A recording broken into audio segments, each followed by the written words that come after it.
What's up, everybody? Welcome back to the Martian and Ozzy podcast. This is our seventh podcast, and this week we're going to be analyzing the Smith versus Spann card going down this Saturday, September 18, 2021. We got a decent 15 fight card going down this weekend. How you feeling, Ozzy? Feeling all right. We've got a decent stretch here of fight night events, right? I think by the time that the Ortega Volkanovski card takes place, it'll be almost 6 weeks between pay-per-view cards, and I'm feeling a little lull in the action. Football came back last week and all. But we have this main event here between Smith and Spann, and hopefully we get through this quickly and right to that next pay-per-view card. Yeah, definitely not the most exciting card, but some interesting fights, I guess. We'll get into all those. And just a quick recap of the last event 2 weeks ago, the Brunson versus Till card. I lost 0.7 units on official track bets.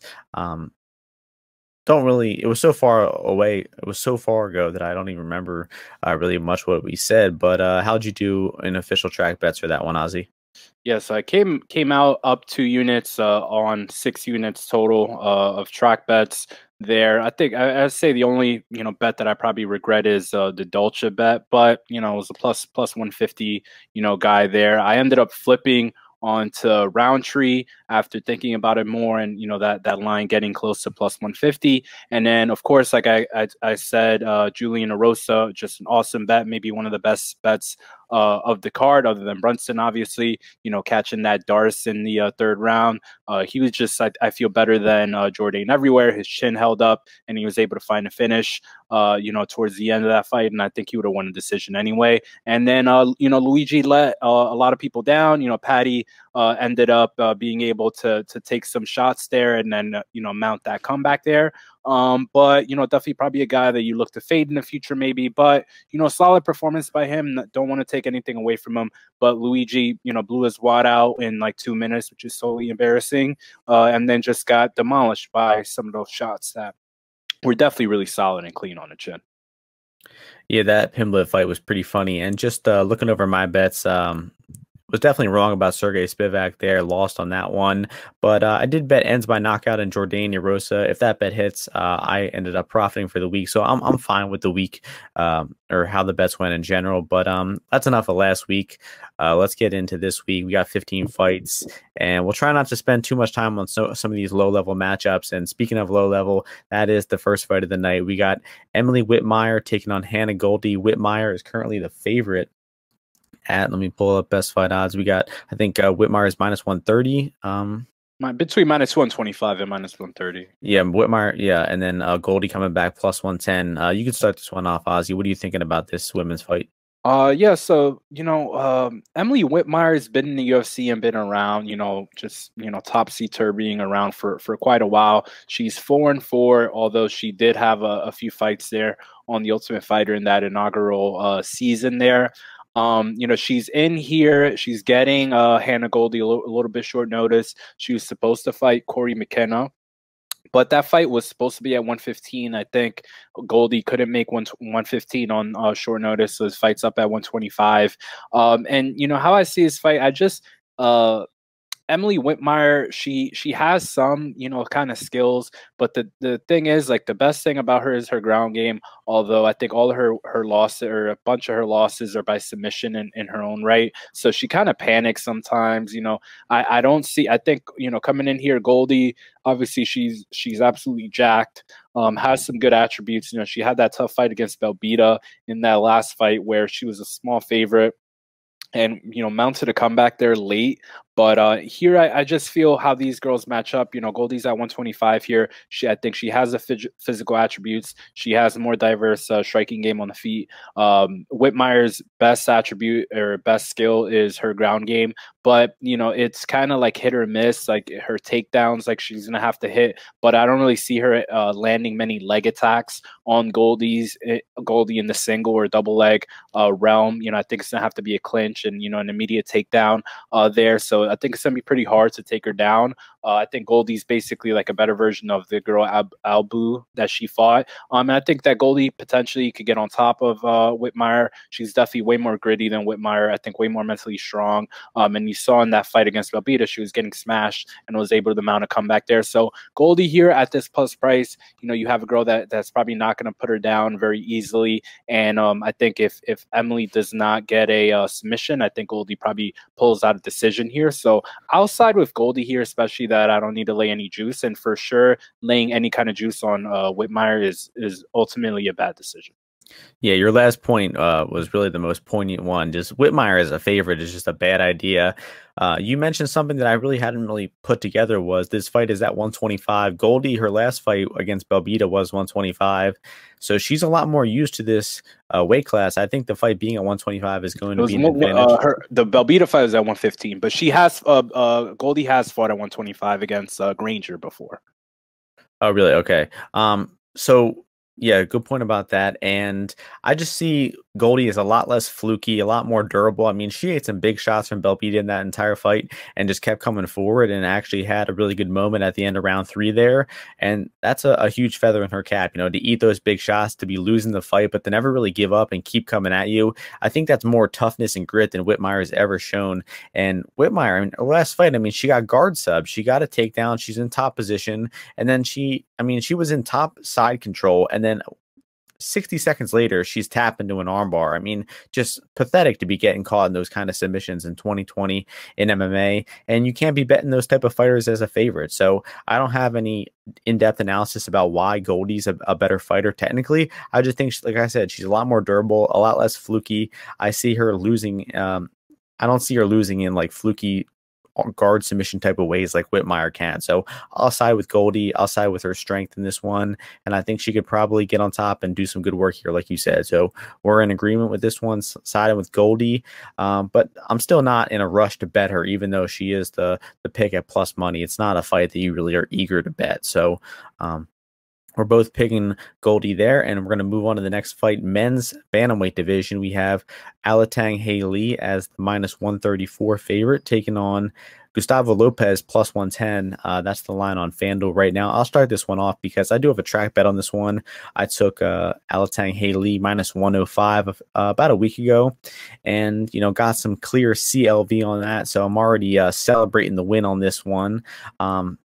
But I'd see Alateng as an improving fighter. He does have those UFC victories over Benoit and over Dana Backrell. And Dana's doing some pretty good things in his past recent fights. So that's definitely the best win these two guys have in their careers, is Alateng's win over Dana. And Alateng is a tough, durable guy. You saw him get battered by Casey Kenny, but keep coming forward in that entire fight. Lopez, not so durable. We've seen him hurt in the regional scene. We saw him get dropped by Adrian Yanez a few times.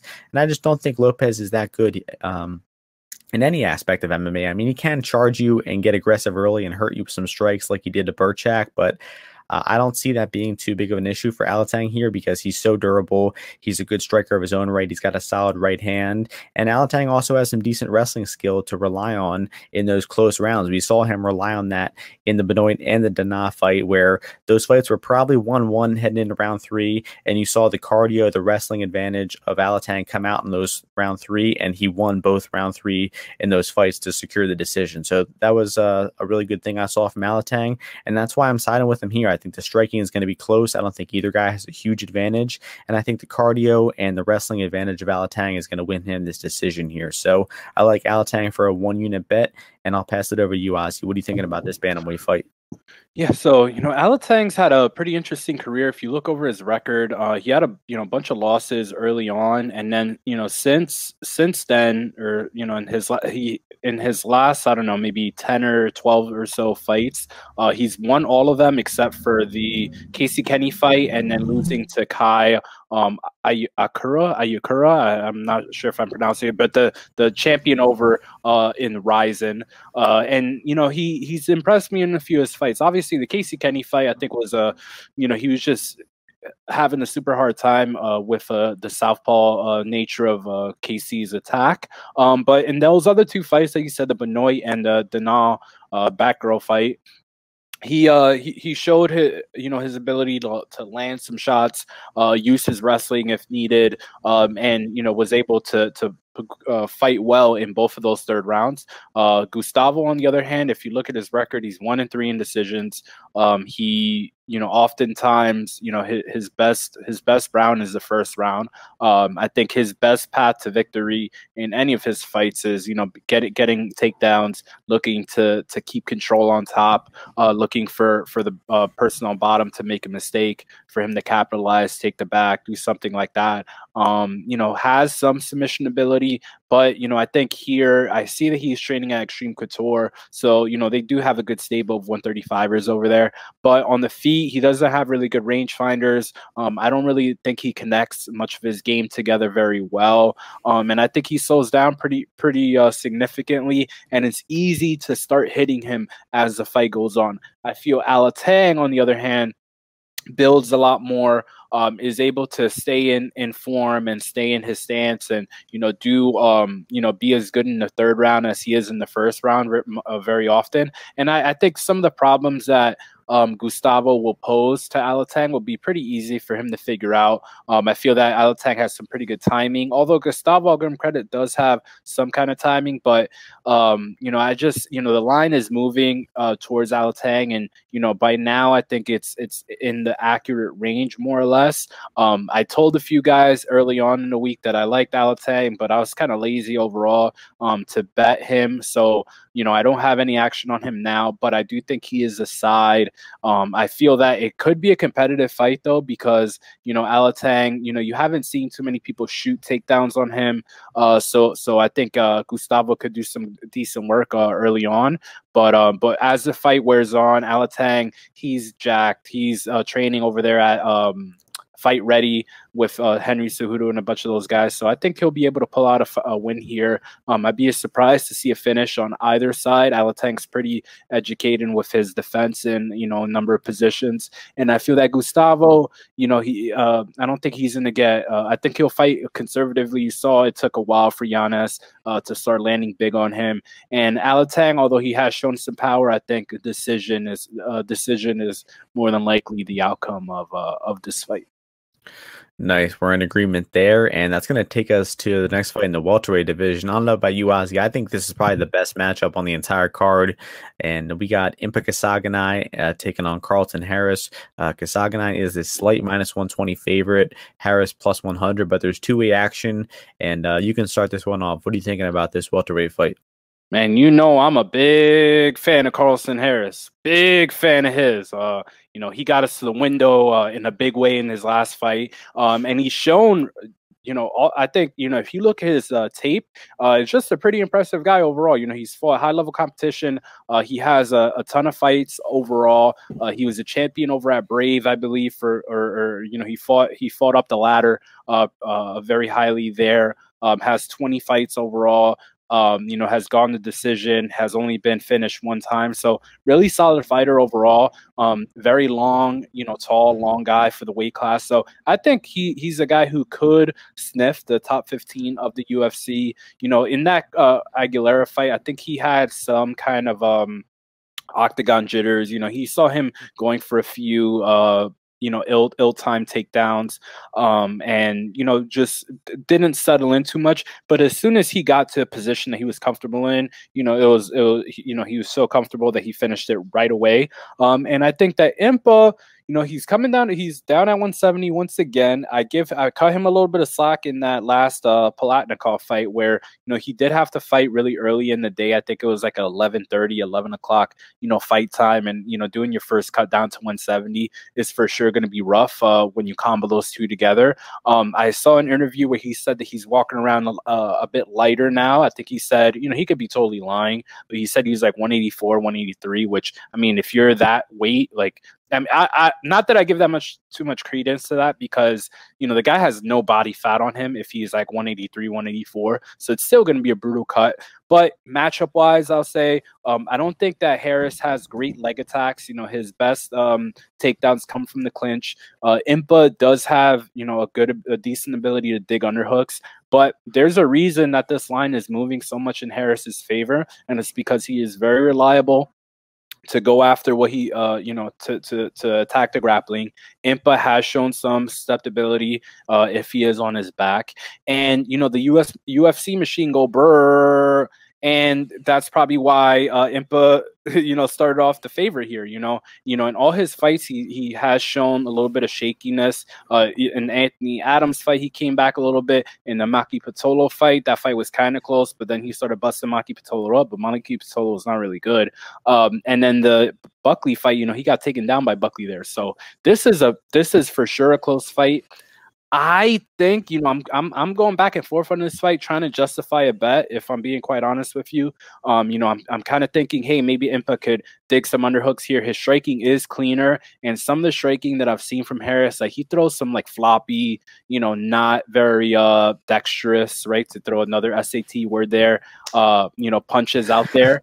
It's kind of sloppy, and I feel Impa definitely can counter him. I haven't seen Impa use his kicks too much, so that's definitely something that I'm looking for him to do, although maybe he holds those back because Harris is such an adept grappler. But I do think that Harris will take chances if he does get advantageous grappling positions. So it's a very fight that's very volatile, because if Impa hits, some good defensive maneuvers, I think he'll be able to escape and get back up to his feet, and it'll be hard for Harris to get him back down. So it's a really, really close fight here. And whoever took Harris at plus money definitely has a great ticket here, but I can definitely see why people would be interested in Impa at this price. Yeah, I'm feeling a similar way where it can go back and forth. I see why people are taking Harris at that plus money. Like you mentioned, Impa has shown some susceptibility in defensive grappling. Taken down by Hill, also taken down by Buckley was the most concerning.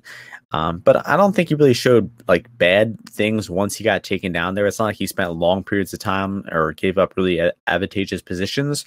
So I don't think Impa is a proven bad defensive grappler, but there's definitely some legit question marks you have to be asking. And I agree with your take that Impa is the better striker here.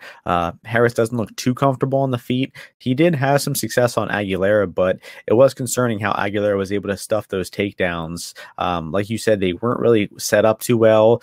He got the body lock. He wasn't able to get Aguilera down, but then he hit Aguilera with 2 punches. Aguilera shot, and he snatched up a beautiful, I think it was an anaconda. But Harris is a really good jiu-jitsu grappler, not so proven in the wrestling realm, but when he gets on top, even if you're shooting a takedown on him, the guy has deadly front chokes. He can keep top position and do good work from there. So the fight really does probably come down to Impa Kasangnay's takedown defense. Can he stop these takedowns of Harris? And, I haven't seen a wealth of wrestling from Harris to think that he's going to get Kasangnay down easily. So I'm siding a little bit more towards Kasangnay here, because I think that there is an iteration of this fight where Kasangnay gets taken down but can still get back up to his feet and win the fight. Meanwhile, if Harris isn't able to get the fight to the floor, I don't see him winning. I think Kasangnay will keep the fight standing and land the better strikes as the fight goes. So the striking favors Kasangnay, the grappling Harris, and I haven't seen quite reliable wrestling enough to bet Harris here and to pick him. So I'm slightly siding with Kasangnay here. But like I said, I understand why people came in that plus money, especially as high as plus 150. Like you said, those are some good tickets. So I'm slightly leaning Impa here. So if a pure pick, you had a gun to your head pick on this one, what are you picking, Ozzy? If I had a gun to my head, I'd pick Impa to win. But I love Harris too. I think Harris definitely still has. I mean, even at 34, I think he has potential in this division, and his striking could still look improved. If he settles in a little bit more, 6-that jab out. Impa is not a great striker. Doesn't have tremendous speed. He's just super steady. But he's at 170. I'm still improving. How he's going to do down in this weight class. Yeah, definitely have some questions about 170. He has looked at his best 185. So, but Harris is huge too. So it's not like he has an easy time making 170 either. But I've seen him go to 5-round decisions and put in a lot of money in the bank. So yeah. All right, that's going to take us on to the next fight in the women's flyweight division. We got Erin Blanchfield making her UFC debut here. She is the minus 350 favorite, taking on Sarah Alpar, plus 260 underdog. I'm going to It's your girl. That's your girl. Yeah, it's my girl. Yeah, so I got to start this one off. Yeah, so huge crush on Erin Blanchfield. You know, still waiting on her to reply to my Instagram DMs, but I'll try to keep that out of my analysis for the fight here. But I do see it being a pretty easy matchup for her. Alpar is just no good at anything. I'm getting a little echo. I want to fix the mic real quick, Ozzy. But Alpar, I mean, just got completely destroyed by Jessica Rose Clark, and every aspect of MMA there. She shot some sloppy takedowns; they were easily stuffed, and Alpar just did nothing in that fight. She ate some shots, she got taken down, put on bottom, and I mean, she just took a complete beating in that fight. That was at 135. It might have been short notice. It was a tough UFC debut, so I'll give her a little bit of slack there. But even going back to watch her regional tape, I mean, there's nothing special there. She is extremely sloppy in all aspects of MMA. So I think Erin should have her covered everywhere. Erin has some pretty good distance striking. Most notably, head kicking Victoria Leonardo, who is an elite MMA fighter, if you were wondering. So that's a good win. Knocking her out. She's also good on top. She's fought Kay Hansen. She's fought Tracy Cortez, had good grappling fights with them. She's tough to take down. She's good on top. And she actually has some pretty decent jiu-jitsu. I mean, I think she's a brown belt training at Renzo Gracie. So, she's legit in jiu-jitsu. So I like her by submission here. Plus 450, I think, is on FanDuel. I think there's some it's on DraftKings right now. No odds available on FanDuel. But I like that prop for Blanchfield. I think she's probably going to be looking to hit takedowns here. And Alpar is just no good. So I'll be picking my girl Blanchfield to pull off the victory here at her debut. What are you thinking about this fight? Yeah, so I know Erin pretty well. I think she might have had like a maybe like a kickboxing fight at like an amateur fight that I had, or I was there personally for her first amateur fight. So I saw her first amateur fight that she won by armbar. I was there personally, and I've seen her. After I saw that, I kept track of her a little bit. I saw that when she was debuting in Invicta, and I saw that she won. I think EBI Eddie Bravo Invitational before that, and I was like, all right, this girl, I didn't think her jiu-jitsu was that good, because I didn't think I had seen her compete that much. But then when she won that, I was like, all right, she beat like a high level black belt there. So the girl's legit. Overall, I'm not as high on her in terms of the MMA realm at this 125 weight class.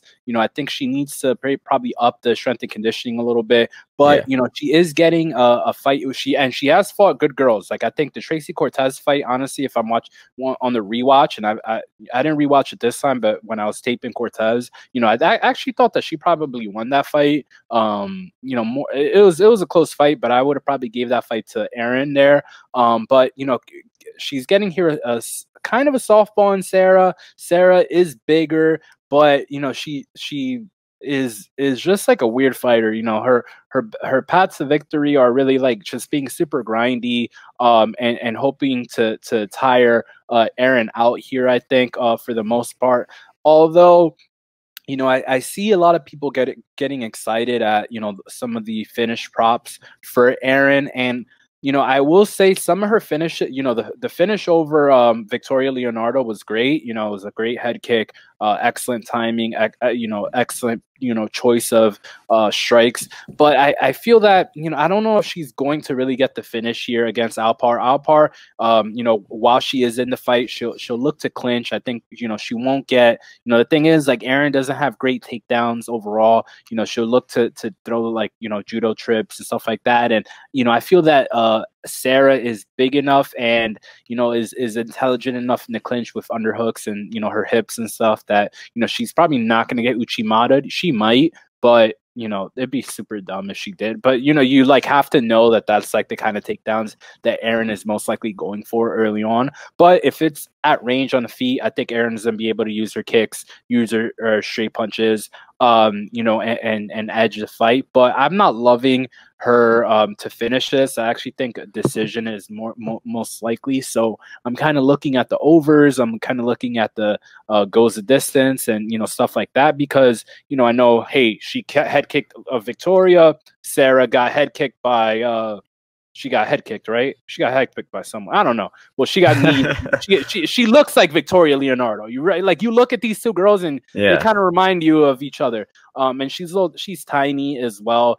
But I don't love the finish props, so I would not probably get too involved in that. I did take an early number on Aaron just because I do think she'll win this. But, you know, I'm looking at those overs and goes the distance on Blanchfield here. I feel that her cardio should be good enough here. If anybody has a cardio deficiency, it'll probably be Sarah dropping down to 125.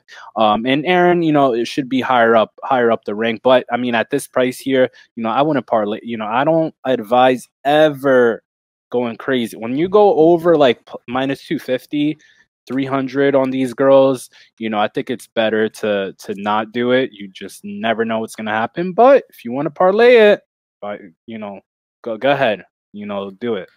Yeah, I'd say the value is pretty much evaporated. You just got to pick a prop at this point. But you had a good point about the decision. I mean, the finish is going to be Aaron's to create entirely because Alpar doesn't like do anything. Yeah, like she's not going to like actually try to win the fight when she's losing. She'll just like sit there and be a corpse. So hopefully Aaron can make it happen. I don't know how many iterations you'd have to make of this fight to get a Sarah finish. The thing is, Aaron's so versed on the ground that even if she did get hurt by a punch or something like that, like, you know, it'd just be so surprising for her to get finished. But, you know, Sarah could get grindy here. You know, Aaron, you know, maybe goes all out for a finish. You know, I wouldn't be surprised by, you know, Sarah, you know, not winning a decision, but getting to a decision that maybe she wins around. You know, 15 minutes is a long time to fight, guys. Always remember that. It's a long time to fight. Even if you look great, I'm saying even you could whip someone's ass real bad in the first round and only get a 10-9. And, you know, you don't know what happens from there. That's all I'm saying.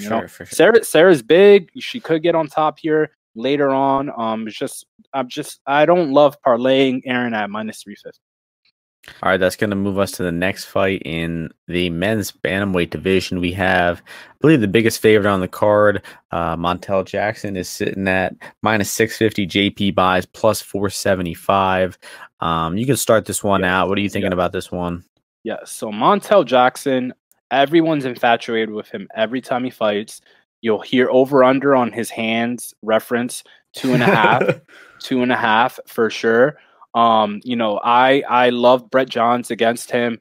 That price just kept going up and up and up and up and up. I kept, you know, hitting him live as well. And you saw Montel, man, you know, people say he's a good wrestler. Some people that tell you that they're grappling experts in the MMA realm, they'll be like, hey, Montel, he's not. No, man, this guy he does not wrestle well. You know, his background comes in Greco in like Wisconsin. They were saying, you see interviews saying that Montel is, you know, an Olympic hope. This is all nonsense. It's like totally a fabrication, nowhere close to reality. You can only find like 3 or 4 wrestling matches for Montel. And he lost all of them. So how can you be an Olympic hopeful? I'm not saying he wasn't good on the regionals, like in the collegiate level, wherever he was wrestling at, but how can you say he was good on, you know, an Olympic hopeful? Can't win any of these wrestling matches in the Wisconsin regional scene. So he's here, you know, he's solid. Don't get me wrong. You know, he has some wrestling, but the thing is his wrestling defense is not great. You know, he offensively, he's pretty good, but he gives up underhooks. You've seen that Ricky Simone fight. You've seen the Brett Johns fight. You see in multiple of his fights, he gives up underhooks. He's not great in transitions. That's the main thing with him. If he can lock his hands around you, if he can, you know, be off on the offensive, he's good. You know, he could put you down. You know, he's obviously he has some power. He has some sneaky submissions. You know, he's a very good offensive fighter, but on the defense is just not there. You know, the guys that he's beaten have been somewhat softballs. In the fight against Corrales took a crazy beating, so I'm not going to discredit him there, getting tired and all. But you saw that if he can't get someone out of there, you know, sometimes he could get a little bit sloppy. And I do think that he struggles to make this 135 division. I think Montel would be better suited at 145. He's long enough, he's strong enough, his hands are big enough to be at 145. So I would do that if I were him. I wouldn't be cutting this weight. But you know, he's coming here against JP Buys. He's undersized. You know, people are high on him coming into the Contender Series. He got that bullshit win where Mark Goddard, came in real early. Everybody hates Mark Goddard for that. We were all on Jacob Silva, and he cuts that fight short. And then he comes in against Bruno Silva, and he just, I don't know what he was thinking there, but Bruno Silva just knocked his head clean off after a bit. So JP here, he's coming up to 135. He should have a better performance. He's going back to Extreme Couture just like Cheyenne did. And he does have some legit wrestling. He has some good entries. He has a submission game. So, he throws some ground and pound. So I think if he can keep his gas tank up, if he doesn't fold under some of the shots that Montel will definitely put on him, I think he has a chance here. There's no way that JP, I think, should be priced at the same price that Jesse Schrader, whatever his name is, was in the last fight. It just doesn't make any sense. JP is way better than that guy. He'd tie that guy in a knot. And he has a chance to tie Montel in a knot. If you ask me, maybe this looks like, just because I'm taking the boyfriend or husband wife scenario. Maybe this is like Brian Caraway versus Aljamain Sterling. You never know, man. You have two guys who are pretty good grapplers. Maybe Montel could put some damage on him, but I would fade these like Montel round one. You have to think JP will have a better performance. He's not, he took some shots from Bruno Silva, and apparently Bruno Silva hits really hard now. And at 135, he should be a little bit more with a little bit more energy, and I think maybe he could get into on Montel's hips. And if he gets Montel down, man, he could get some good positions and look for a finish here. I'm not as optimistic about buys as a lot of people are. Plus 450, dog. I know. I see people like. I mean, you don't have to have much confidence betting a plus 450, but and I do think that the market generally overrates Montel Jackson, like you said. The fight against Brett Johns being the best example, but like when you watch Montel fight Kelleher, like he actually did like dust Kelleher like really easily. Like that is an impressive win, and JP moving up to 135 here. That fight against Silva was at 125, and he was getting his brain rattled around, got dropped like 3 times in that fight. And Silva, not even known for being a big hitter at 135. Now he's moving up in weight, fighting a much better athlete. And I think Jackson does have some pop in his punches. He dropped Kelleher with that elbow. He dropped Strader pretty early. I don't think he's an incredible in any aspect of MMA. Like you said, I don't think he's a great offensive wrestler. I think he's kind of an awkward striker, but starting to figure things out. But I just think the athleticism is going to be so much for JP to overcome here. I don't think JP is that good of a grappler. I mean, if we go back and watch his regional fights, he did kind of face a tough strength of schedule, but I think the guy actually like showed he got out grappled more than he did like out grappling other people. Like I don't think he's that great of a grappler at all. Like you said, the Jacob Silva fight, he didn't even really win that fight. That was a really lucky win for him. And I don't think Bias is any good. So I'm going to be siding with, Jackson here. I'm not exactly saying that he's going to justify minus 600, but I would not be surprised to see Jackson just like easily finish Bias. And I think he will eventually finish him in probably rounds 2 or 3 here. So, I guess I'll side with Jackson justifying his price here instead of saying there's value on the dog.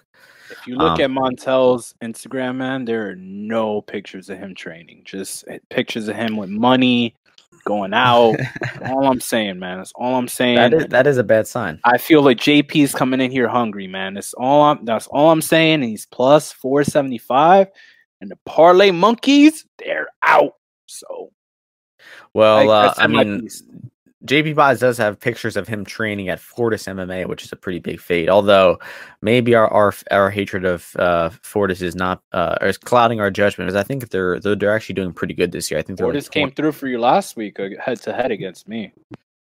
Who is that? Alex Morono. Oh, right, yeah.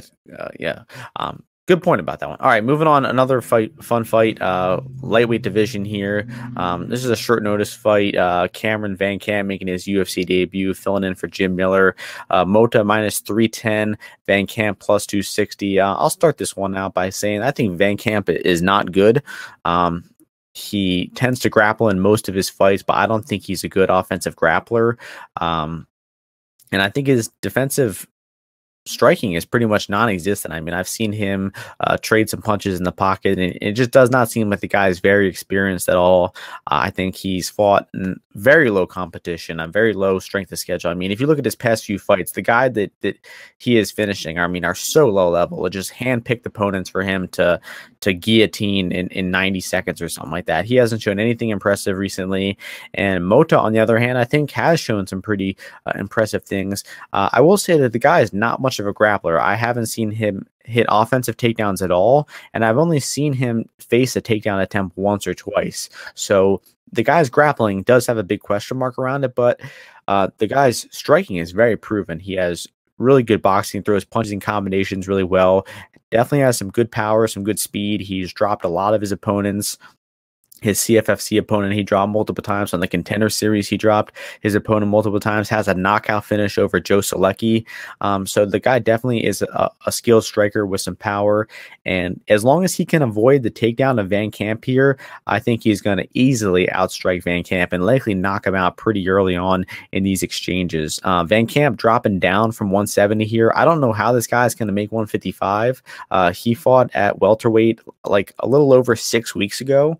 And I mean, he does look like a pretty tall guy. I mean, I think he could make the weight, but I'm honestly predicting that he probably will miss weight tomorrow. So hopefully this fight ends up taking place because I think the Motta knockout prop is going to be hitting here. I think that the under 2.5, the fight ends inside the distance are the side to be on here.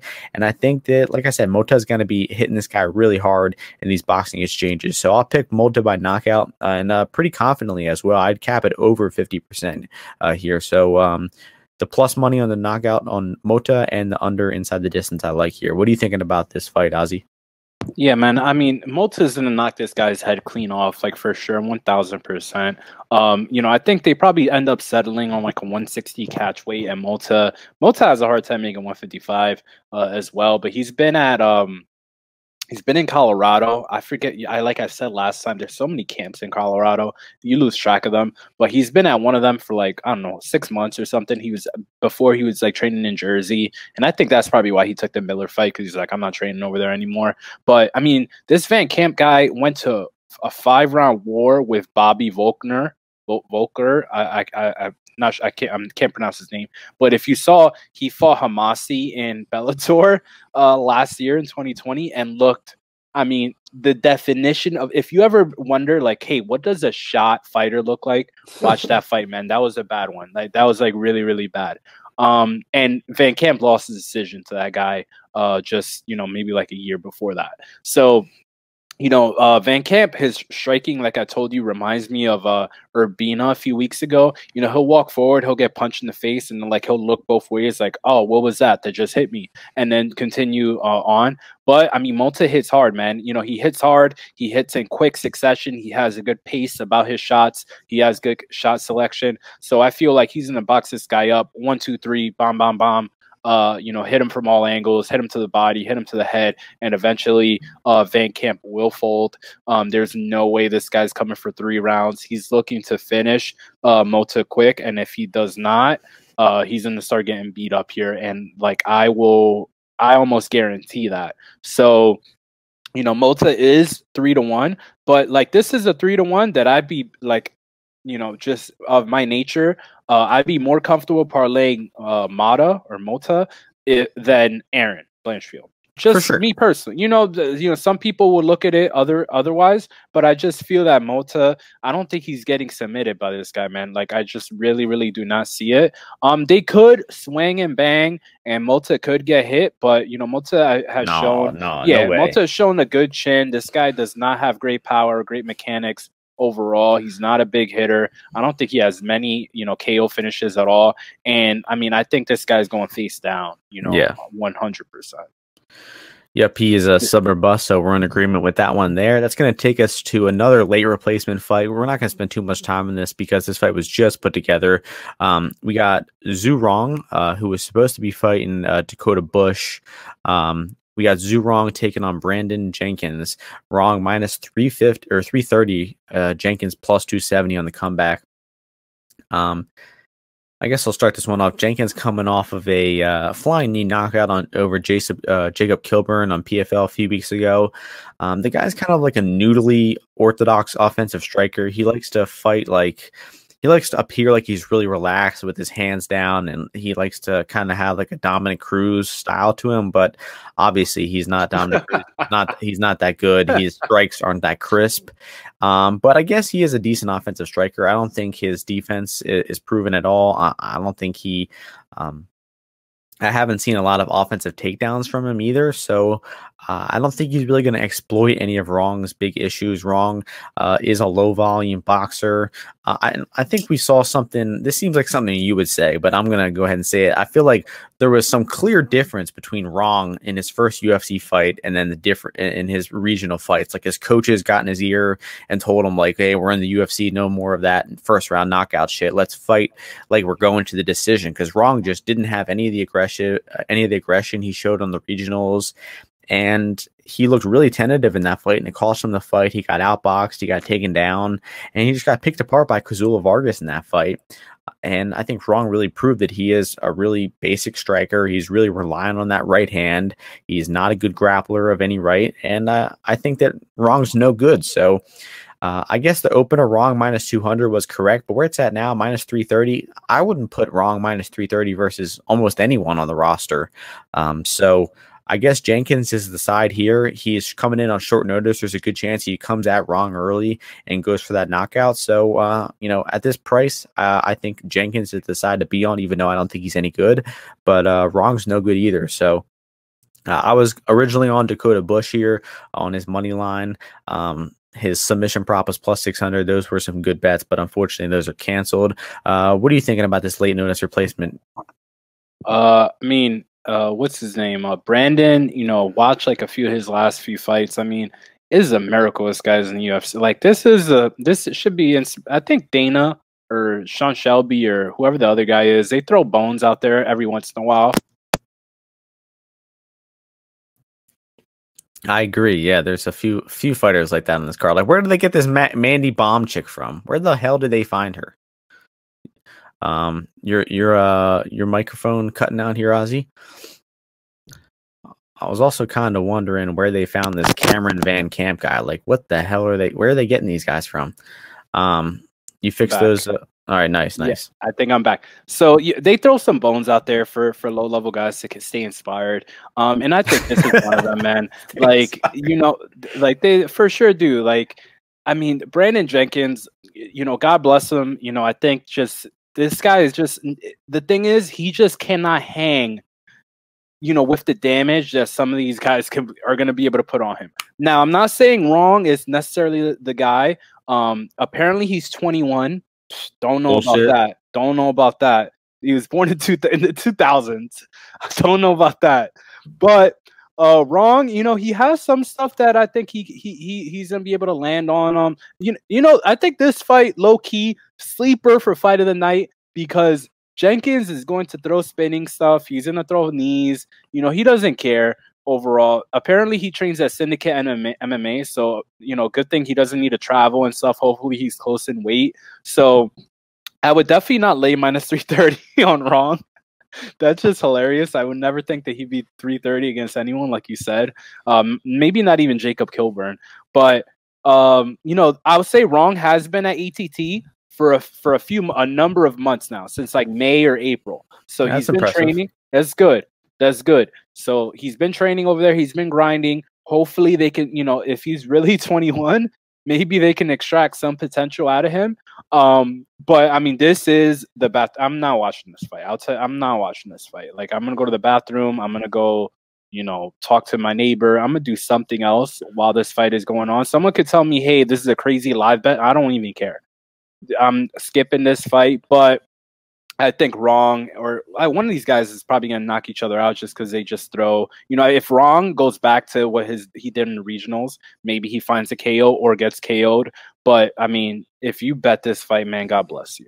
Yeah, if Rong, like you said, if Rong goes out there and did what he did in China, he probably will knock his head off. Please. There's a picture of Rong with Dustin Poirier on Instagram, so you're right. He does. He's been there. Yep. So next fight, I know you're looking forward to this one. Women's bantamweight division. We got Rocky Pennington minus 128, Panny Kianzad plus 108. You can start this one off. Yeah, so you got this fight here. I mean, Raquel Pennington, 11-8, been in the UFC for forever, trains as a fiance, I get, or married, who knows, to Tisha Torres. And has fought some good competition, is pretty tough overall. Almost got her leg amputated riding ATVs. Not sure how that happens. And she's fighting Panny here, who Panny's got 4 fights in a row, won. Has looked okay in some of them, but all decisions, right? All decisions. I thought that Alexis Davis fight, I liked Alexis Davis there, like plus 225. I feel like I got a little bit hosed there because Davis is coming on strong.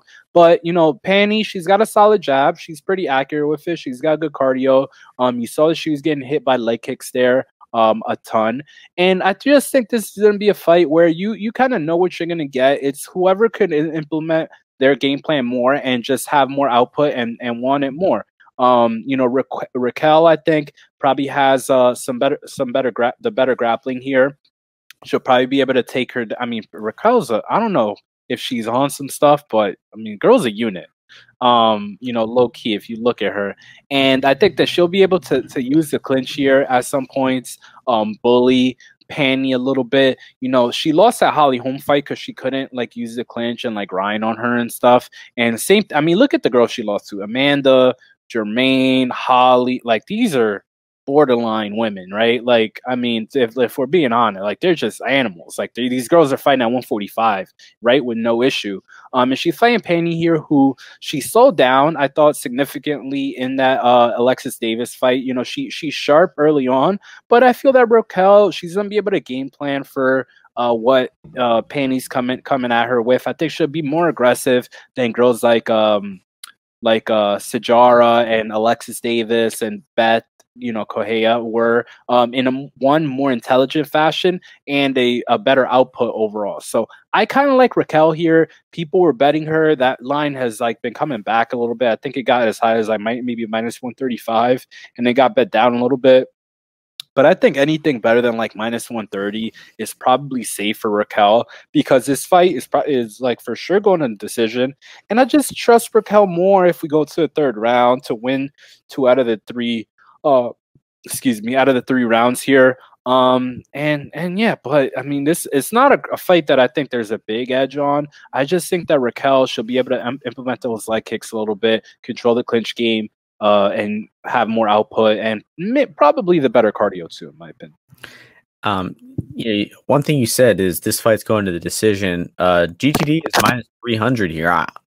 How does this fight finish 25% of the time? I really struggle to see anywhere near 25% of finishes. I mean, Kianzad at times looks like she's going to finish girls, but then she just doesn't. I mean, she landed 100 punches to the chin of Bethe Correa and was never really close to finishing her. So I don't see, any finish happening here. Kianzad is pretty bad on bottom. She can be taken down, but Pennington's not super active with submissions, and Kianzad has survived the top position of Sajara and Avila, and she's been put on bottom and survived before, although I think Macy Chastain did sub her back in the day, which is a bad look on her record. But I do agree with what you said here about Pennington.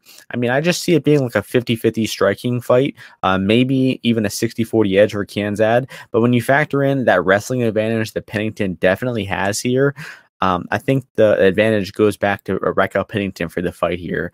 I just see there's going to be a time when the fight gets into the clinch and Pennington looks to hit a takedown, and she probably does get that takedown. And Kianzad's get-ups are just terrible. Once she gets taken down, that's probably going to be the entire round. And when you have that much of a grappling and wrestling advantage, you're a pretty good round winner. And when the price is this close, I think you're probably going to be the side to side with. So I do agree that Raquel Pennington is the side to be on here. And, she also had a good performance in her last fight against Renaud. Really high output that fight. She landed more and more strikes as the fight went, more and more each round. So you can see that she's up in the output as the fight goes. And Kianzad, I feel like, never puts together a clean 15 minutes. Like, she's really known for winning like 29, 28 decisions. That's what the Davis fight was, what the Sajara fight was. She's never really looking completely put together for the full 15 minutes. So at some point, I think Kianzad is going to make a mistake, get taken down, and probably lose the rounds in the decision here. So Raquel decision is the pick. Here's a follow-up stat just to support that. Raquel has gotten to take at least one takedown in her last 3 fights. Panny has been taken down at least one time her last 3 fights. Think about it, boys. Yeah, I don't remember how Davis took her down. Was it a caught kick or something like that? Like a caught kick. But that's the thing. She gets her kicks caught. She gets her kicks caught all the time. Looks like she didn't get controlled because she only had 6 seconds of control time. But yeah, still, like I can't believe Betchko even took her down. I don't remember that shit either. But if the fight does stay purely standing, then I do give an edge to Kianzad. I think she could win a decision, but like I said, I expect Raquel to mix it up. That's going to take us to the last prelim. We still got 7 fights left, man. This fucking card never ends. Next fight in the light heavyweight division, we got Tafon Nchukwi as the favorite somehow, sitting at -117. Slow Mike Rodriguez -103. They should call. If Mike Rodriguez's nickname is Slow, then what do you think Tafon's nickname should be? Molasses? Slug. Yeah, there you go. So you started the last one off. I'll go with this one. So I got a bet tracked in this one. I got Mike Rodriguez +108. Took it yesterday, and it looks like some action is coming in on Rodriguez the past 24 hours. So now's the time to bet.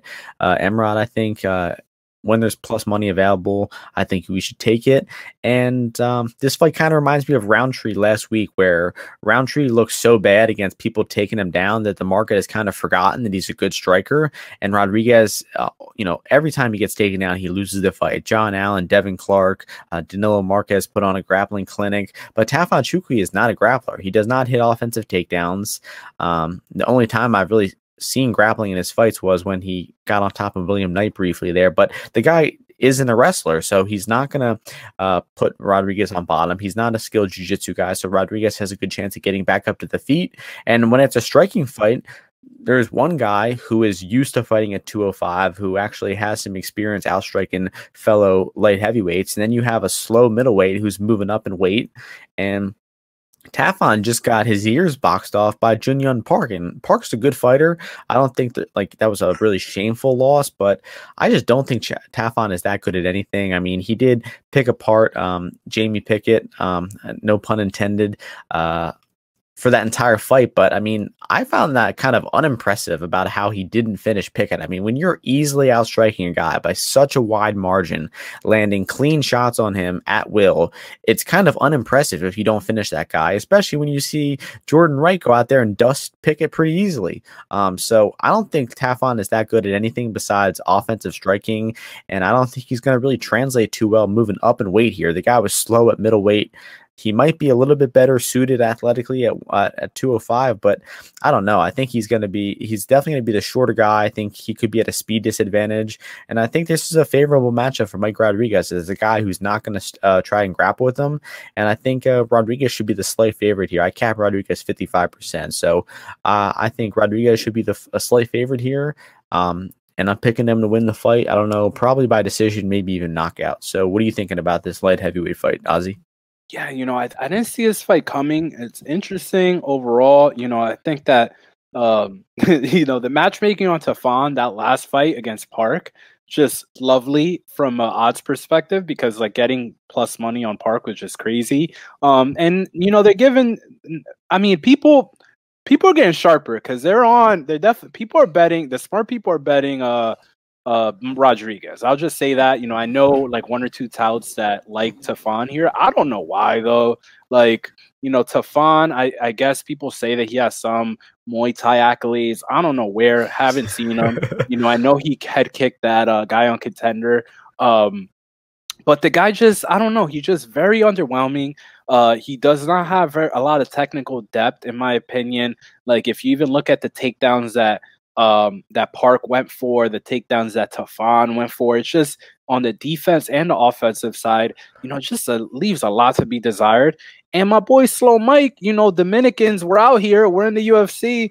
You know, he falls into just like bad luck, man. Like, you know, he fights Danilo Maia, you know, totally unexpected that Danilo Maia is going to be chaining all those takedowns on him, you know, as such. You know, it took a bunch of takedowns for him to, you know, succumb to the submission there. But, you know, he's defending okay for a while. The thing with Mike is he's never won a decision. His cardio is a little bit spotty. You know, you never know what you're going to get there. I don't know if he's cutting too much weight. You know, he puts up videos looking like that, you know, he's training cardio all the time. I don't know what it is. You know, getting caught in that Kimura by Ed Herman is just totally ridiculous.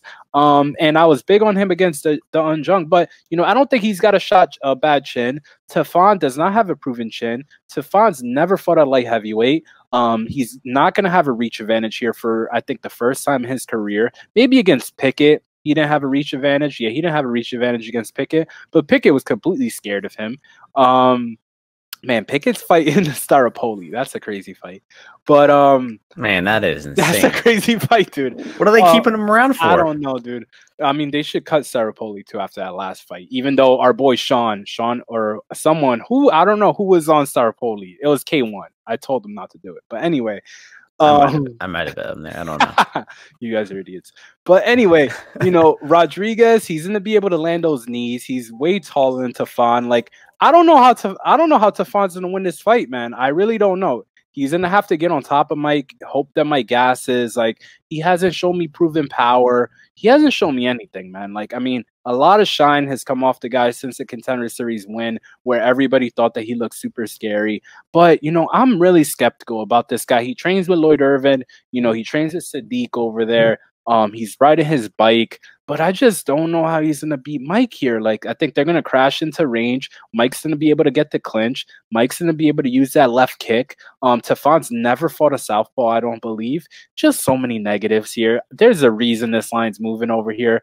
I unfortunately did not get that plus number because our boy Martian, he don't want to tell me. He wants to share it for free to everybody before I get any money down.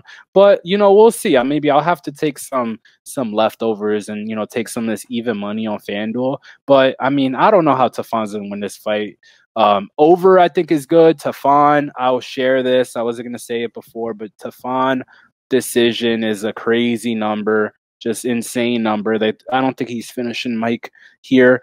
And yeah, I'm really curious to see this fight, though, because, you know, they're praising this like, you know, Tafan's going to really come out here with a good performance. And we'll see, man. I don't know. Maybe not cutting those extra 20 pounds will help him.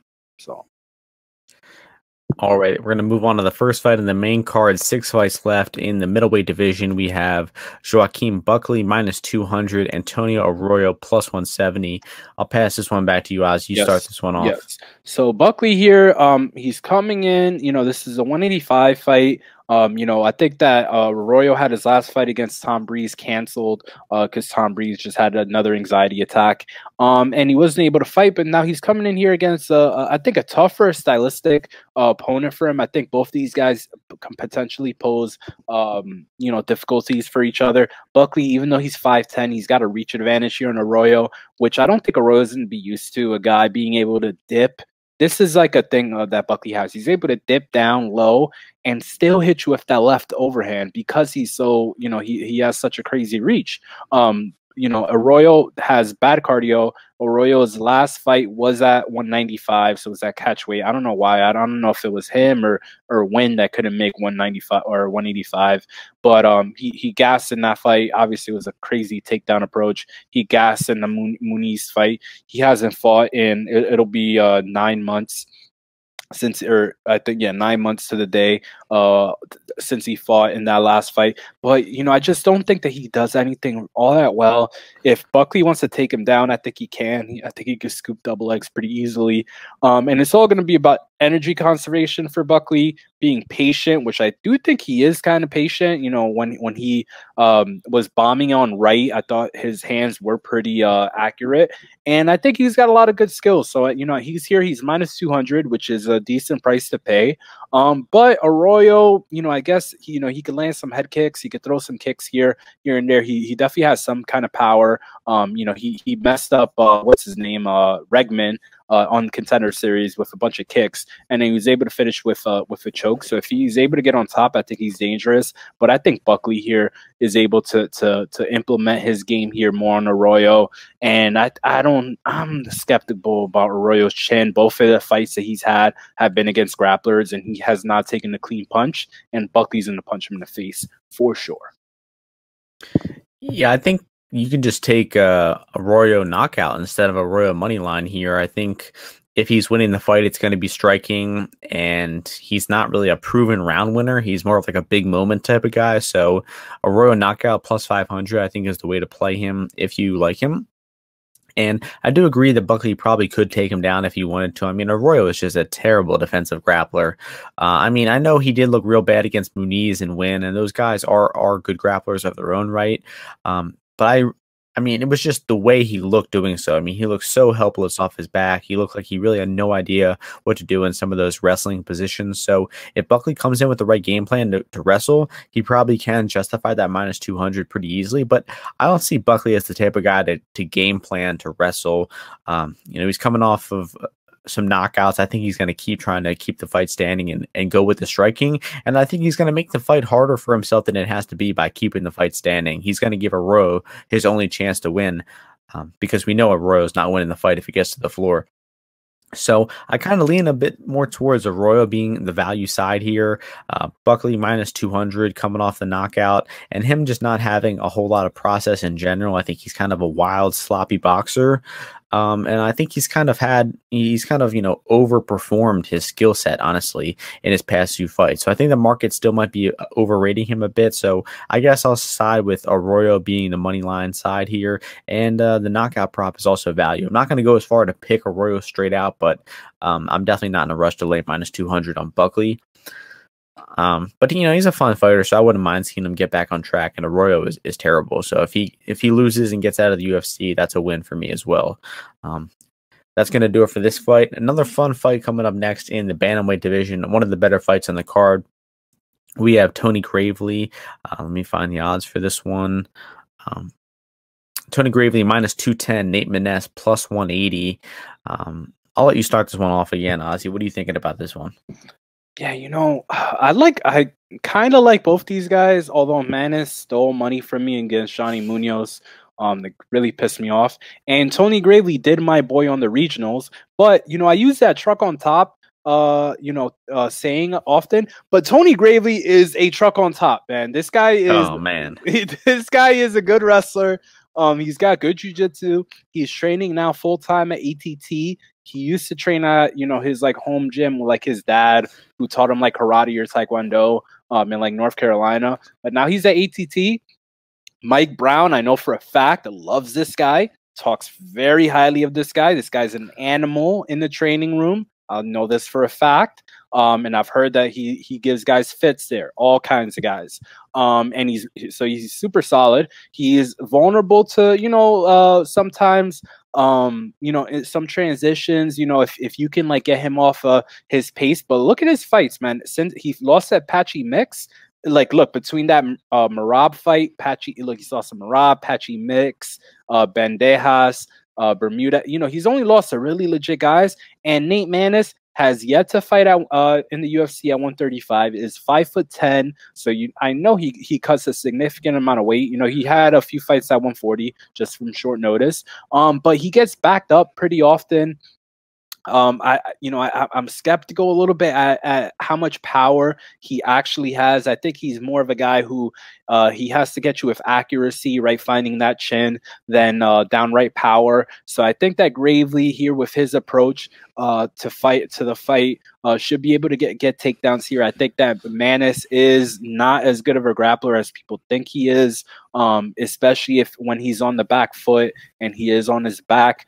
Gravely's conditioning, I think, is pretty good. He's gone into championship rounds, if I'm not mistaken, on a few occasions, and has been more than fine. And he's relentless. So I think that the price is getting out there a little bit. It was hanging around like minus 185 for a while, and now it's over minus 200.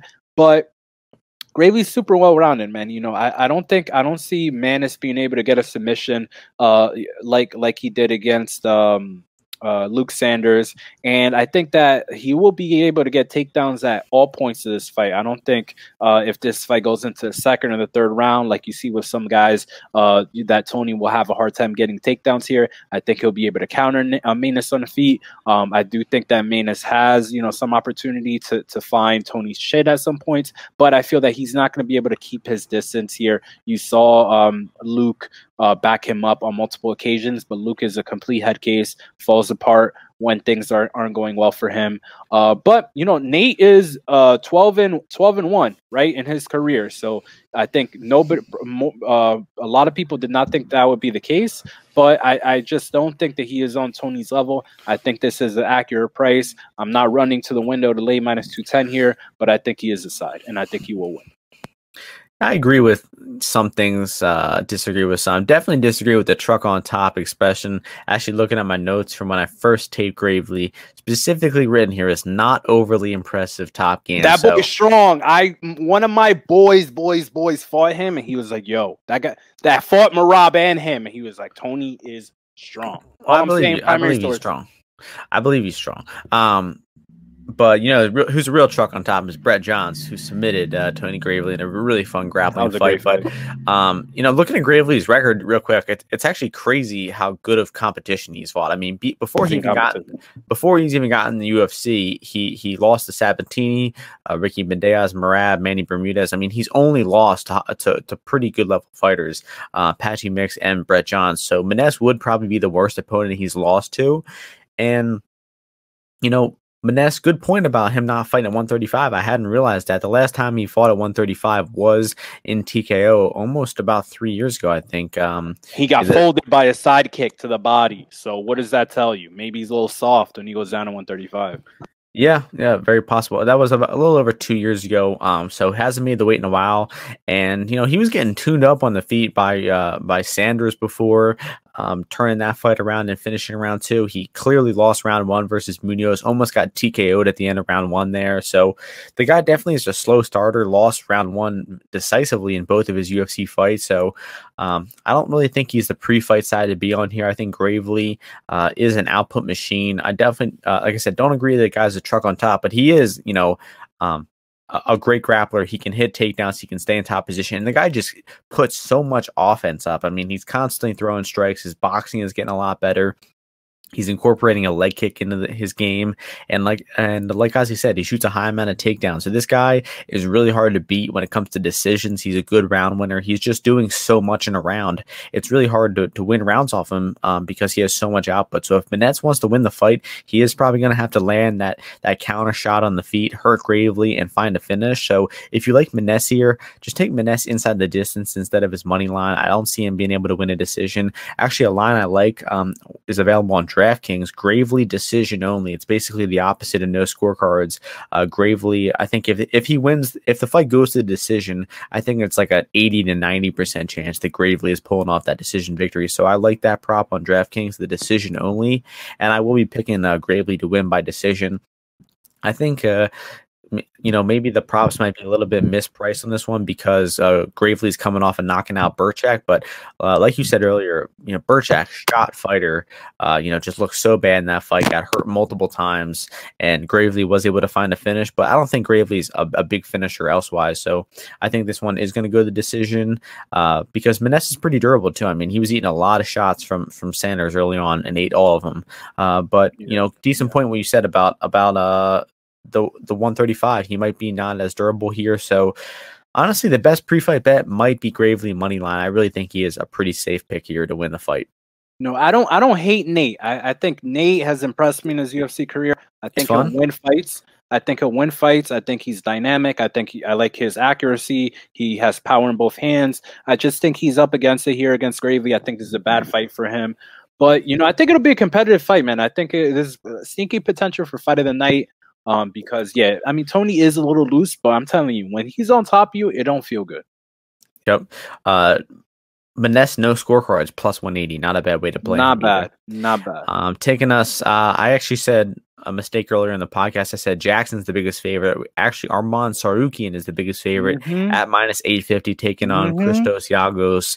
And I got it. Initially, I was thinking like, Giagos isn't that bad. He is kind of like well-rounded in all areas. So maybe he shouldn't be this much of an underdog, but going back and watching him, get tuned up by Soriano in round 1 there, that was a big concern. I mean, Soriano has been fighting at 145 the past few fights, and he comes in short notice, up a weight class, and he is rocking Christos Giagos with punches. Don't remind me.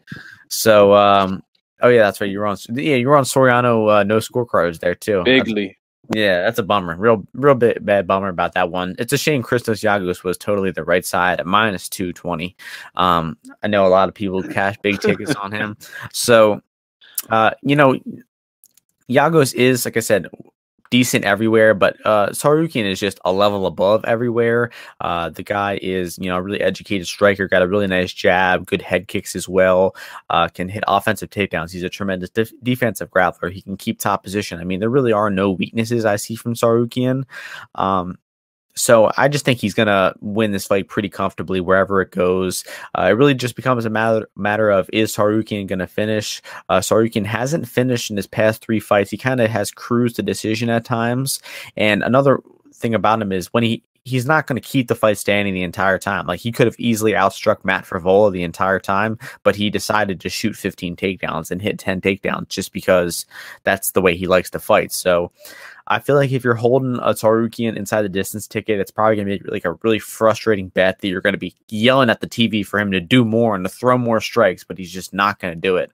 But rounds 2 and round 3, with how weak and fragile Giagos was looking versus Soriano, and to just how many levels above Tsarkuyan should be here, he could find a finish in those later rounds. So I assume you're picking Tsarkuyan here. What are you thinking about the decision versus finish, and what are you thinking about the money line value? Any value on Giagos at 6-1? I mean, it's gonna keep going up, and the higher it goes, I wouldn't like Giagos. The thing is right now, how I see this is, this is more you can't think about this like overall matchup base. This is more Giagos just gasses horribly and Tsarkuyan doesn't, and he's so steady that there's no way Giagos is finishing him early, is how I see it.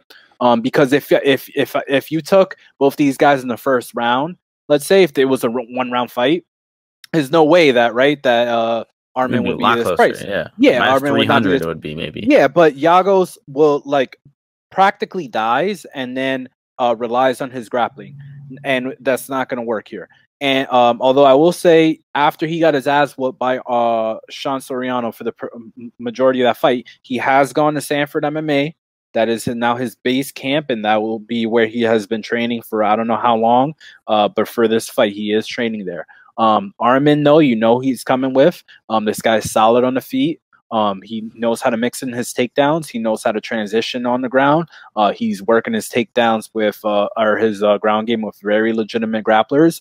And I think this fight potentially, man, like I'm not parlaying Armin. Like, I'm not doing any of that stuff, because I do think there is a chance that Giagos comes out in this first round and is able to win the round. I feel that he can potentially land some strikes. I think he could potentially defend some takedowns here, and make it a round that's even-ish, right? That you're seeing it could go either way. Maybe he gets up from the bottom, on 1 or 2 occasions.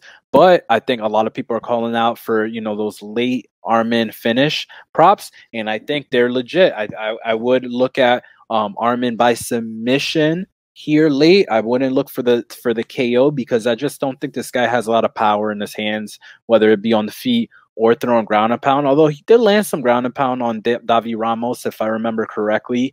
That was clean and was solid. But I think with who he's training with on his sub game, I think submission is more likely. I'm high on Arman overall as a prospect. This guy's super legit.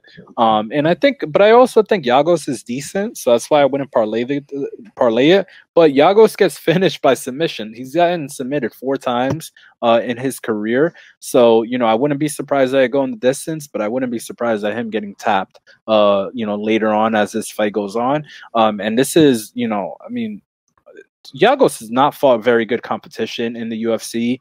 If you take away that Charles Oliveira fight and that Dakar Close fight, and he's up against it here if he slows down in any way, shape, or form, because Arman will not stop. Nice. So it sounds like you'll be stabbing on those late props. Unfortunately, he's only plus 650 in round 2, plus 900 in round 3. So seems like the books know a little bit about this one. But that's going to take us to the next fight in the women's flyweight division. We have Ariane Lipski as the minus 126 favorite. Mandy Baum making her UFC debut, plus 106. What are you thinking about this high level women's fight? Certified banger here. We got those foreign, Brazil versus Germany, intense rivalry for you casuals that don't know that. And we got here Ariane Lipski. She's let me down so many times in the UFC. I liked her against Montana, and to give her credit, when she got up, the times that she wasn't flat on her back and getting her face bashed in, she landed a few good punches on Montana. She smashed up that nose of hers. I think it was in the second round that she landed like, 1 or 2 good punches and definitely wobbled Montana a little bit. And then her corner was like, take her down. And Ariane went down like a breeze. But, I think here against Mandy, like I've looked at a little bit of Mandy's stuff, like, she's 32 years old. So, she's, I guess she's undefeated, but she's fought some really bad fighters, like just, awful fighters. And if this is staying on the feet, I love Ariane Lipski here. If it's staying on the feet, because she's just way more savage than, to put it very bluntly, than Mandy is. Mandy's, she's 2 fights removed from fighting a girl who's 0-4 now in her career and was 0-1 when they fought. And she finished her in a minute. So Mandy's she's been to the 3rd round a few times. But I feel that here, man, if she's not getting takedowns, which I'm not confident she will get any sort of takedowns. Ariane's been at ATT now again. Like she was at ATT for the Montana fight. She stayed there from what I understand. Like she has to be getting better. Like I'm a big fan of, let me give a little nugget. I'm a big fan of what we call dollar cost averaging. We take that from the stock market into some of these people's careers, right? So like if I bet Ariane Lipski in like all these fights, I'm like, whatever, man. It's a sunk cost. Like it's not if I bet her all those other times, fuck it, I'm gonna do it again because they keep giving her girls like lower and lower level. Given that Montana and Shevchenko, like, are they lower level? I don't know. But I just think that Ariane Lipski has some potential. She has some good hands. She obviously knows some submissions, like that knee bar she got on Carolina was sick. It was a great knee bar. I think she has some that was potential. Terrible. It was an awesome knee bar, dog. You better not discredit that knee bar. Yeah, she would knee bar you. She would have knee barred you. She would have ripped your leg off with that. I was gonna say any 2-stripe white belt could have escaped that. No, shit. That was a great one because the girl was going for like that calf, that like back, reap. She wasn't going for any. She wasn't going for anything. Crusher. Yeah, no, that girl crusher doesn't know what jiu-jitsu is. Whatever, dog. But that's a real position, and that's a real counter to that position. So how do you like? The only way you know that is if you've been in that position, you've been grappling. So that's why I'm baffled by how she's so bad on her back, man. Like I really don't understand it. But Mandy, she's not big, right? At least Montana and Shevchenko, they're physical overall. And Mandy, she's a German. They don't really grapple over there, man. Like I don't really think they're doing anything real high level over there. So she trains at SBG Ireland, bro. Exactly. This is my point. Point proven. Casey O'Neill does, bro. No, right? Casey O'Neill trains in America. Let's fact check that Casey shit. O'Neill trains at Syndicate and MMA. You casual. Okay, She dates your boy Ty, who busted all your all you chalk boys parlays. Ty Anyway, who? Ty Grandar, whatever the fuck his name is, the dude that looks like a budget Brad Tavares. What the fuck that is? He you don't know that guy, parlay? the guy that lost to the guy that got knocked out by Phil Hawes in Bellator. He just lost to him. That people are laying like minus 500 against, and then they were crying after when he lost the decision. Like, you lost me here. You lost me. All right, all right. You don't remember fights, man. This is not your full-time job, I guess. You didn't even know the guy's name, like the guy who got knocked out by the guy. He's a bomb, dude. He's got like 3 wins in his career. It's minus 500. Pardon me that I didn't look at that fight that much and parlay the guy. Anyway, Ariane Lipski, she's like a short minus price here. If Mandy's not taking her down, this has to be a advantage to Lipski here on the feet. And let's roll with Lipski here. I mean, I got her at minus 115. I'm with it. And if she lets me down again, she's out of the UFC. She gets her visa revoked. She'll never see American soil again because she won't be able to go back to ATT and afford it. So she's got way more to prove here, in my opinion. And I'm going with her. Interesting. I technically have predicted all 3 of Ariane's last fights correctly, according to Tapology. Probably get last 4 too.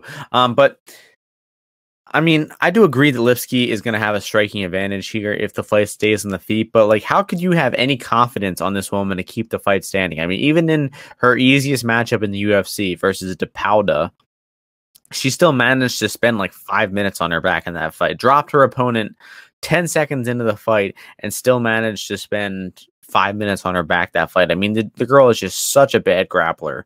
To even give her any credit for that knee bar that was just given to her on a silver platter. I mean, I didn't see anything impressive there. I mean, the girl is she got absolutely mauled on top by Antonina Shevchenko.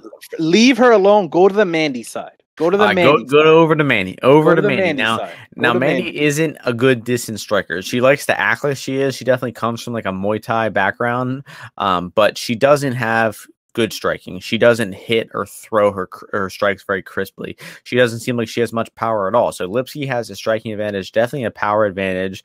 And when the fight's in the feet, Lipski is probably going to be landing hands and doing some damage. But Mandy Bohm has hit body lock takedowns in her past 2 recent fights against Wong and against Eckhart. Now, the thing is, against Wong, she did spend most of that Wong fight losing. Did you see her striking, bro, in that Wong didn't lose. Fight? There's no way, yo, bro.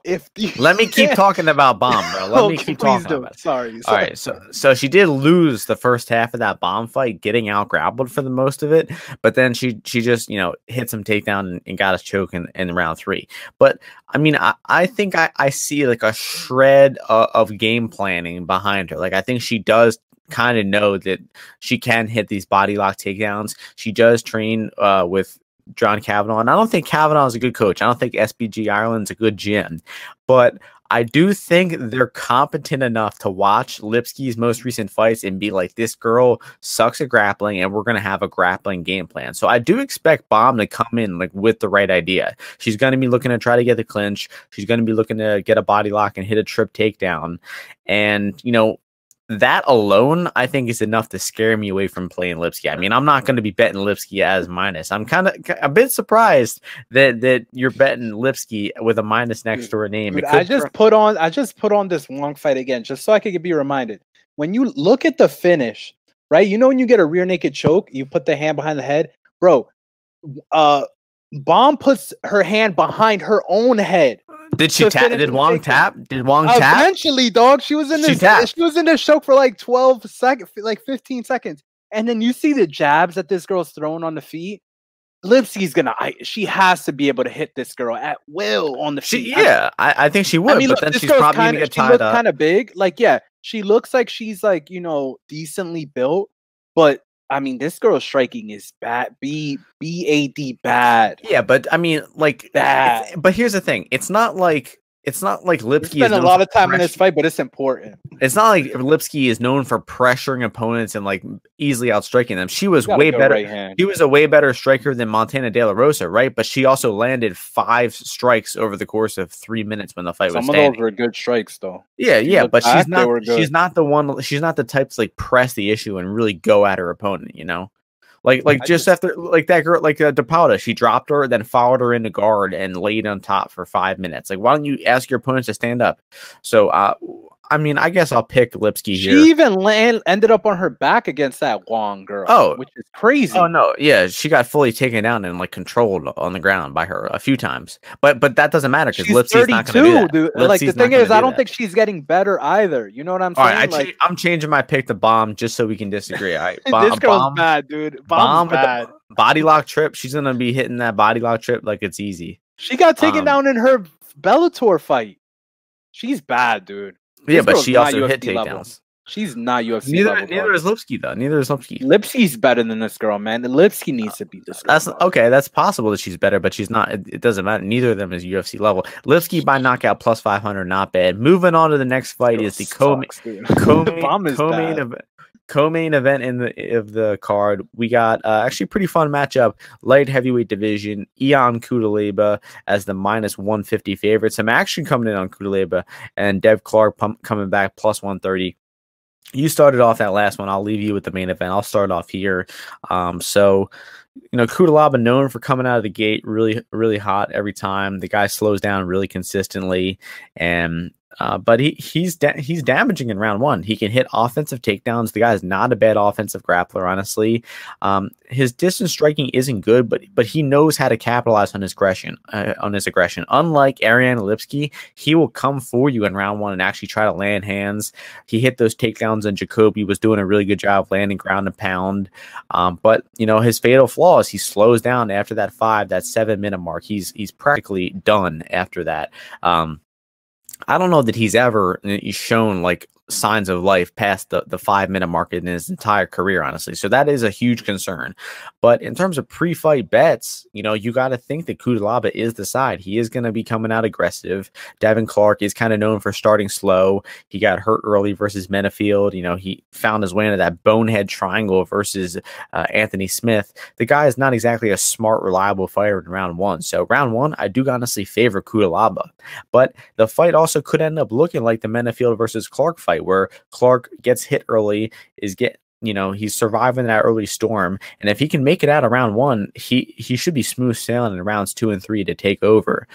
So that really could happen here. That's a super live outcome that Cutelaba might be winning round one, looking like a big favorite, but all of a sudden it's going to hit that wall. So I'd recommend passing on this fight pre-fight and looking to live bet Dev Clark here. Right after round one, towards the end of round one, start looking to lock in a bet on Dev Clark at +4, +300, because Cutelaba is going to slow down if he doesn't get him out of there. So I'm kind of interested to see how the wrestling is going to go here as well, because Cutelaba, I think it's kind of a bold claim maybe, but I think Cutelaba's got the better defensive wrestling of the two. I mean, Cutelaba got taken down several times by Antigulov, and then in his next fight, he stuffed 7 takedowns from Glover Teixeira. Like, he clearly did make improvements in his defensive wrestling. And Dev Clark, I mean, got instant taken down by Anthony Smith in his last fight. So I think if these guys are trying to wrestle with one another, Cutelaba might actually be the better wrestler. So it's hard to have faith in a guy like Clark, who's kind of fragile at times, not super reliable, but he does have a good chance if he survives the early round one storm here. So pure pick wise, I don't even know who I'm going with here, honestly. I guess Clark because I favor him over the 15 minutes, but pre-fight wise, I don't see any value on Clark. Look to live bet him. What are you thinking about this one? You know, what I don't like about Clark is just sometimes he just be running scared. Like, he just runs scared, you know, from guys like you saw in that Ryan Spann fight. Like, he was just getting swarmed and, you know, completely fell apart and then just ran into that guillotine and, you know, got choked out. But overall, you know, he does move okay sometimes, you know, on the feet. Like that, I mean, the triangle that he got caught by Anthony Smith was ridiculous. I mean, the fact that you're getting caught in the triangle like that is just, you know, ridiculous. I think the people that are betting Ion Cutelaba at this price, like at prices like at -130 around there, I think those are good bets. I think it's -150 now. I don't like it as much there, and I don't think that people are going to be betting Devin Clark that much either, just because Devin Clark just does not inspire that much confidence. I don't know where he's training at, all that much. But I do think that, potentially here, if he's able to clinch Cutelaba, maybe land some of his own takedowns in more the open space, he'll be able to open up his game a little bit more and just like get to the back clinch and just hold Cutelaba. That's the thing. Devin Clark's kind of harmless. He's very okay with winning decisions, right? Like in his UFC career, he has 0 finishes. Yes, he has 0 finishes in his UFC career, so he needs to win a decision over Cutelaba. And I'm not betting on that at plus 130. There's just no way that I could back that. Like you said, it would have to be a live entry here, because even though Cutelaba, like you saw in that Dustin Jacoby fight, even though he blew his wad in the first round, he was still in the fight. Even late, there was still potential that he could have won that third round. He was throwing strikes. And Devin Clark, I don't trust, if these guys are standing toe to toe and Cutelaba is there with some semblance of cardio, I just don't trust Devin Clark. Even however much his dad could be encouraging him, I just don't trust him. I don't think he's in there to get dirty, to get grimy. He might want to wrestle a little bit, but Cutelaba, he's got good elbows sometimes in the clinch. He's able to use a lot of those weapons. So I think that guy is dangerous. I don't think he's fucking around all that much, and I think he could ice Devin Clark in round 1. So I'm looking at maybe taking a little stab at Cutelaba. I mean, Cutelaba round 1 is an awful price, just a terrible price. Let me take that back. Maybe, I mean, plus 300, I guess, on FanDuel is okay. But maybe look at that. Maybe KO round 1. I don't know if that's any better. But I think Cutelaba I think his cardio is better than people give him credit for. And I side with him here. Nice. Don't disagree with that at all. Like I said, I'm struggling with an official pick, but that's going to take us to this banger of a main event. We got Anthony Smith minus 170, Ryan Spann plus 145. Not sure how this fight is a 5-round main event. It's really depressing that it is, honestly. But you can start this one off, Ozzy. What are your thoughts? They doing it to us. I don't know why they're doing us like this, man. We're here every week, and this is what they got to give us, man. It's so disrespectful. But I'll break it down anyway. So, I was looking at this fight again in the last 2 days, more because, I do think that there's potentially a little bit of value here. And I think it's on the Ryan Spann side. And the reason I say that is, Ryan Spann in the past, I've, not liked his game all that much. I've thought that he's a little bit flaky in some instances. But, when he's matching up here against Anthony Smith, Smith is very content, very often to play on his back. In the Jimmy Crute fight, he was showing a little bit of a jab there, but Jimmy Crute, once he got his leg, turned into rubber, he took him down twice really easily. He was wrist riding him super easily. And it's a common theme in a lot of Anthony Smith's fights that at this 205 weight class, I just feel these guys are any guy that's any semblance of an athlete, it just controls him super easily. I mean, if you just go back even to as far back as the Volkan fight, in the Volkan fight, Volkan's dominating him. Like he's got him, turtled. He's throwing shots at him. He ends up gassing just from hitting him so much. And I think Anthony Smith is really riding on those earlier wins over like Rashad and Shogun and all that, because I just don't think he has that much of a game that he puts together very much. And I think Ryan Spann, especially early on in this fight, I don't like that he does not have a lot of rangefinders. He doesn't have a great jab. He doesn't use it, at least, utilizing that size. But in this small cage, I feel that he will be able to hit takedowns on Anthony Smith. I don't think he'll make mistakes like Devin Clark did, even though Devin Clark got taken down, right? But as soon as he was like, yeah, man, fuck this jiu-jitsu stuff, right? Anthony Smith was on his back with like a twister hook. Once he was like, what is this? Like, I'm out of this. Getting his hips high, just turning into a wrestling match. He gets on top of Anthony Smith right away, and Anthony's content to just lay there and play guard. Same thing happened against Rakic, and you saw against Rakic, he couldn't handle those leg kicks that Rakic threw. You saw against Glover. He couldn't handle the power that Glover was throwing at his way. And even in that Jimmy Crute fight, when Jimmy Crute started getting physical with him, it didn't really, it worked for sure. I think Jimmy Crute wanted to go out in that second round because he's like, I can beat this guy on one leg, man. Like, what do you mean?